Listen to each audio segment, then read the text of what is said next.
It's a masterclass in skill transfer. I mean, think about what a high-end sex worker or a VIP host in Vegas. Welcome back to the deep dive. You know, I was looking at the bestseller lists recently, and it's funny. There's this very specific kind of memoir that just always seems to be at the top. It's the Phoenix Rising story. Oh, absolutely. The classic redemption arc. Right. And it usually goes something like this. The hero hits rock bottom, but in a way that's kind of tragic, but still, you know, photogenic. They have a big epiphany, and then it's just a straight shot to success. They never look back. It's clean. It's the Instagram version of trauma. Curated vulnerability, basically. Yeah. I mean, we like those stories because they suggest if we just fix this one thing, everything else just falls into place.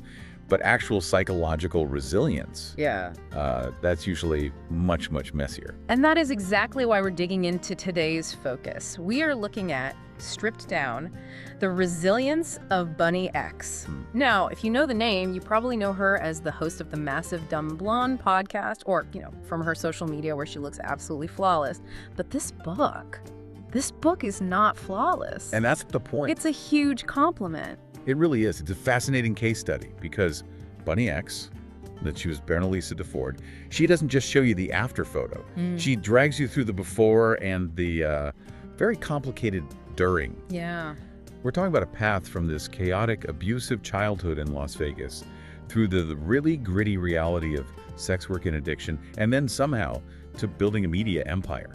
And the mission for this deep dive, it's not just to, you know, gawk at the crazy stories. And believe me, there are plenty of those. Oh, yeah. Our goal is to figure out the mechanism of that survival. I mean, how do you actually move from a traumatic past to a position of real power without just scrubbing away the parts of your history that society tells you to be ashamed of? That's the key question, isn't it? Most people survive by hiding the past. She seems to have survived by owning it, monetizing it even. It's a very different psychological strategy. Okay, so here's the roadmap. We're going to start where she started, in the shadows of Las Vegas. We need to understand that environment. Then, and I think this is where it gets really interesting, we need to talk about those middle years, the choices she made to get her independence. The choices that usually get people judged or, you know, canceled. Yes, exactly. And then finally, we'll look at how the skills she learned in the dark actually helped her build the Dumb Blonde brand, because there is a direct line there that I think most people just miss. I completely agree. It's about turning trauma responses into business assets. All right, let's unpack the setting. Las Vegas. When you and I say Vegas, we think of the Strip, neon lights, all of that. But Elisa DeFord's Vegas was not that. No, not at all. She describes what a sociologist might call the service underclass of a sin city.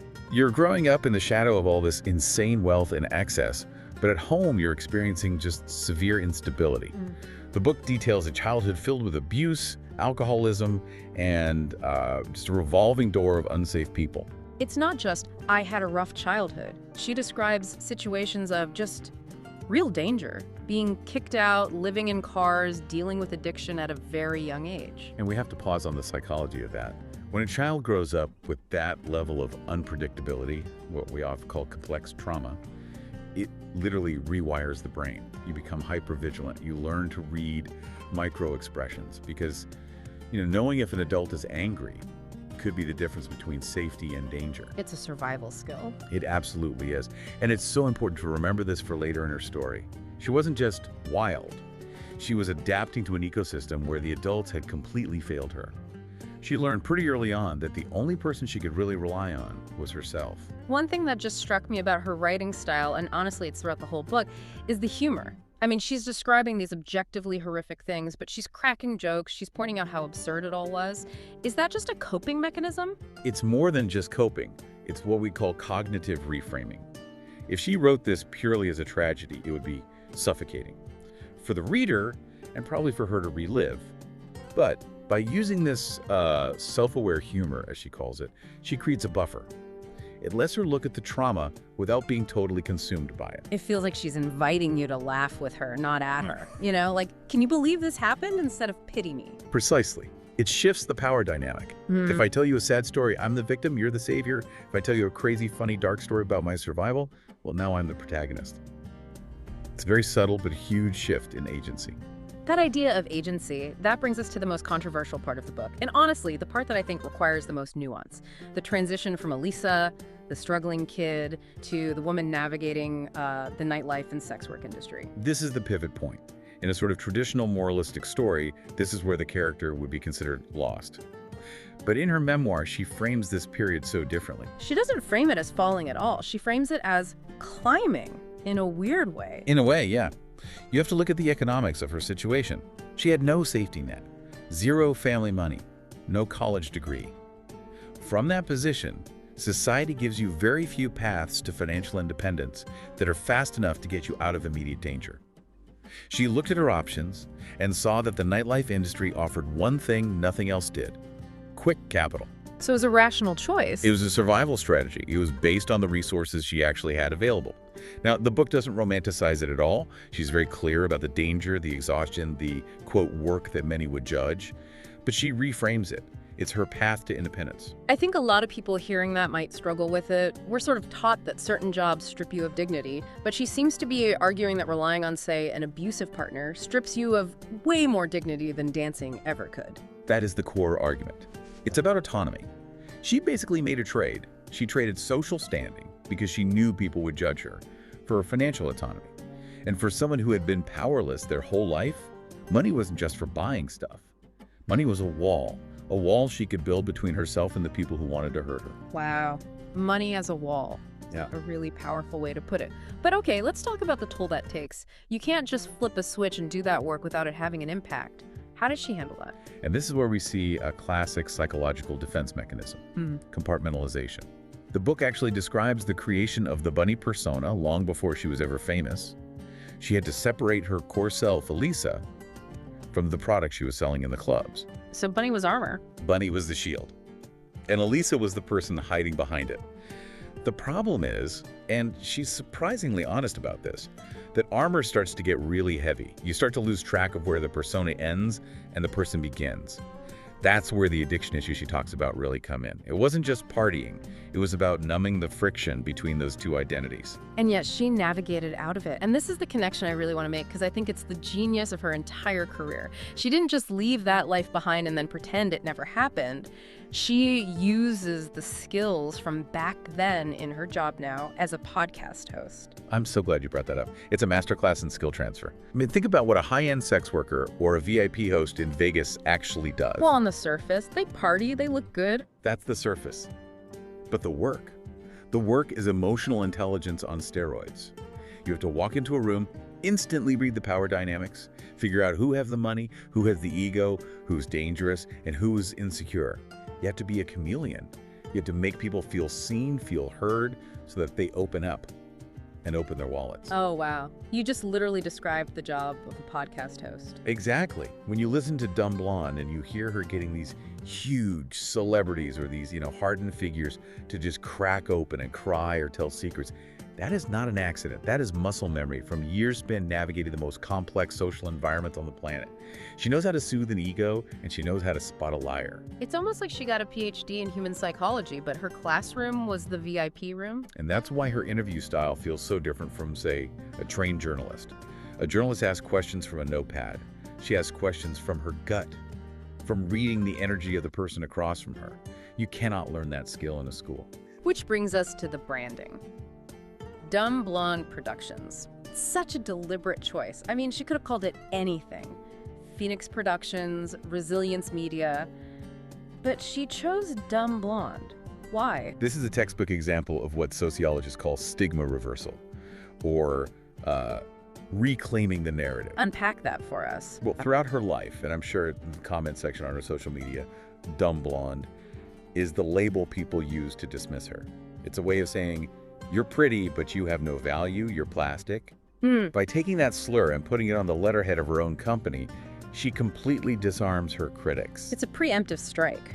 It is. She's basically saying, I know what you think of me, and I'm going to take that label, I'm going to monetize it, and I'm going to sell it back to you. It just neutralizes the insult. You can't hurt someone with a name they're already printing on their own merchandise.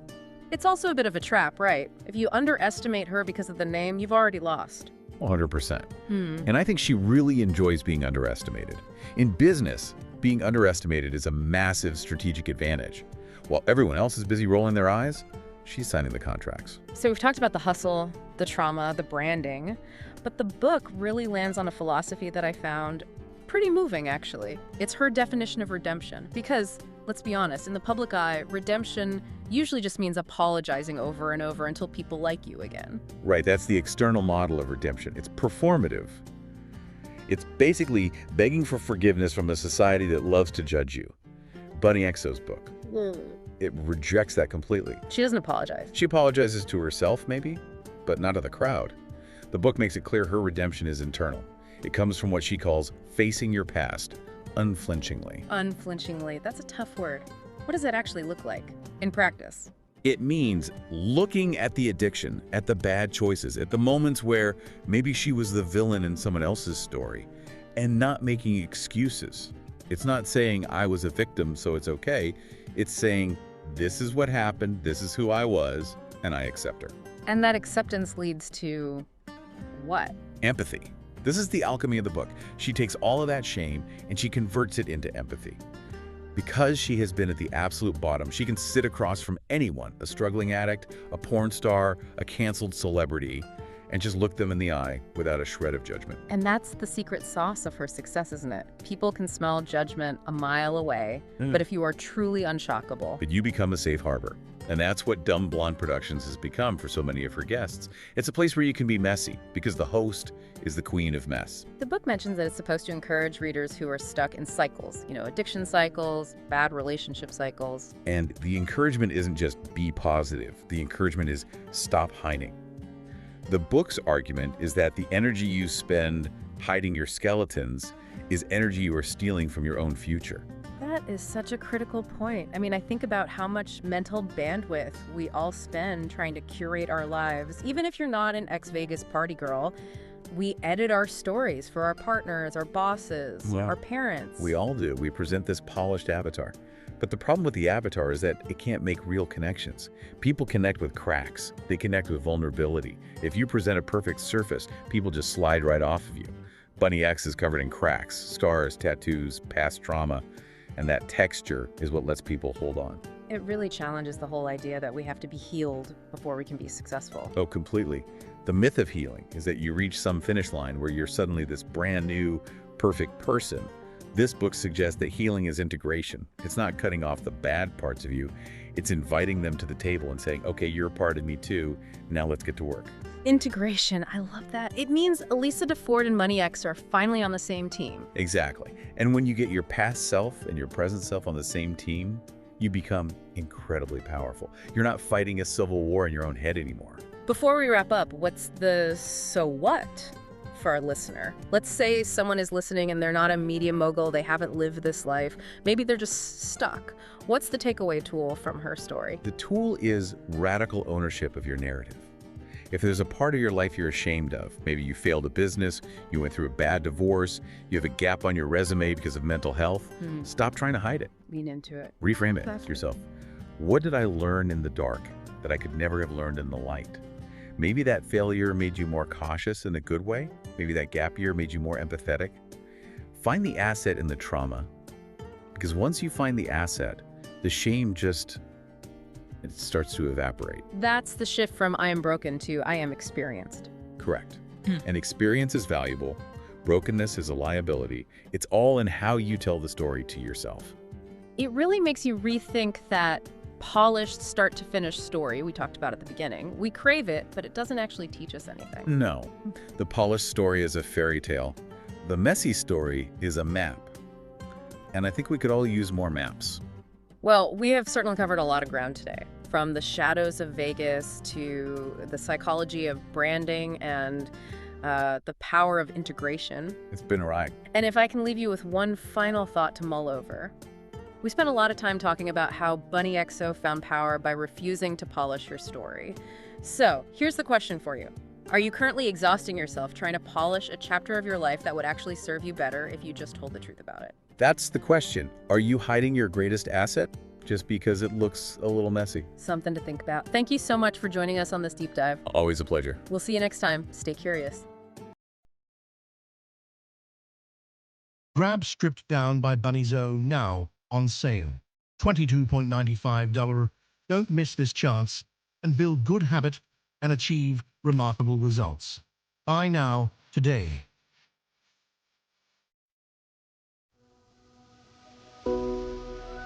Like and subscribe for more Bookhaven podcasts.